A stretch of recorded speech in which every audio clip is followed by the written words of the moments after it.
Modul 4, pengolahan. Kenapa data perlu diolah?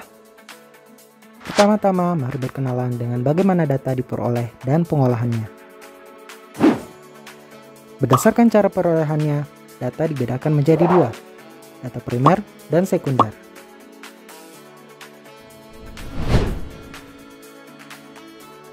Data primer adalah data yang dikumpulkan sendiri oleh perorangan atau suatu organisasi secara langsung dari objek yang diteliti dan untuk kepentingan studi yang bersangkutan yang dapat berupa interview dan observasi, misalnya melalui sensus atau survei.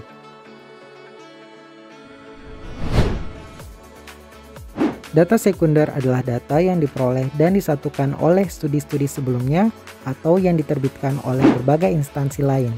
Biasanya sumber tidak langsung berupa data dokumentasi dan arsip-arsip resmi. Kemudian kita masuk pada proses pengolahan data. Setelah data didapatkan, ada beberapa proses pengolahan yang perlu dilalui oleh data. Yang pertama, integrasi. Integrasi data adalah aktivitas yang bertujuan menggabungkan data yang berasal dari dua atau lebih sumber data. Yang kedua, klasifikasi atau batching.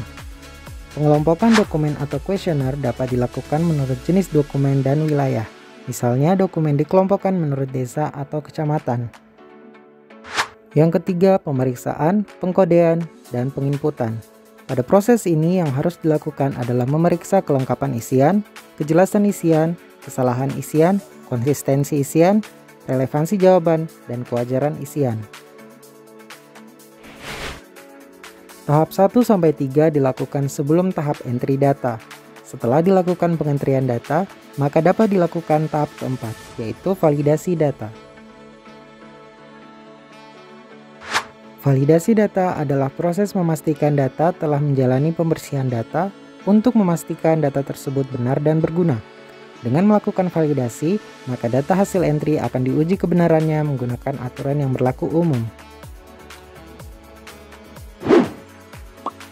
Salah satu dari sekian banyak program aplikasi yang dikhususkan untuk pengolahan data adalah Microsoft Excel.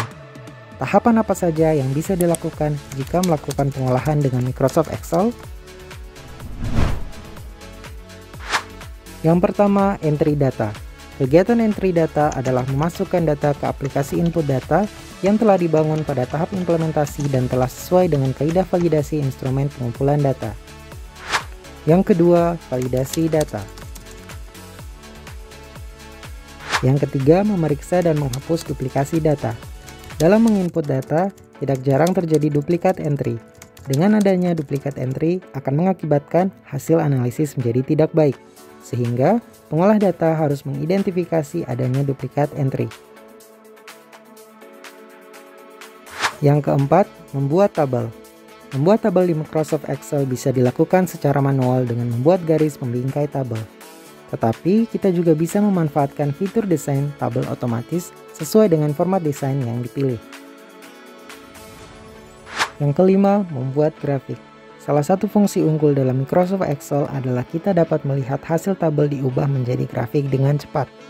Microsoft Excel menyediakan berbagai macam bentuk grafik yang mencakupi kolom, line, pie, bar, area, XY, stok, dan sebagainya. Yang keenam, membuat ukuran pemusatan data.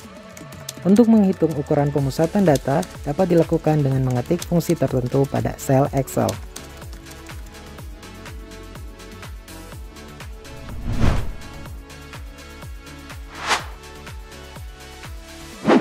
Setelah melalui tahapan-tahapan tersebut, data yang diolah telah berubah menjadi informasi.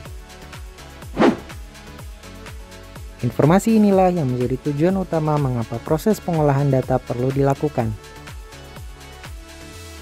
Karena data merupakan fakta mentah dan tidak terukur, sedangkan informasi adalah hasil pengolahan data yang berfungsi memberikan penjelasan atau keterangan, sehingga mengurangi adanya banyak alternatif dan meningkatkan kepastian.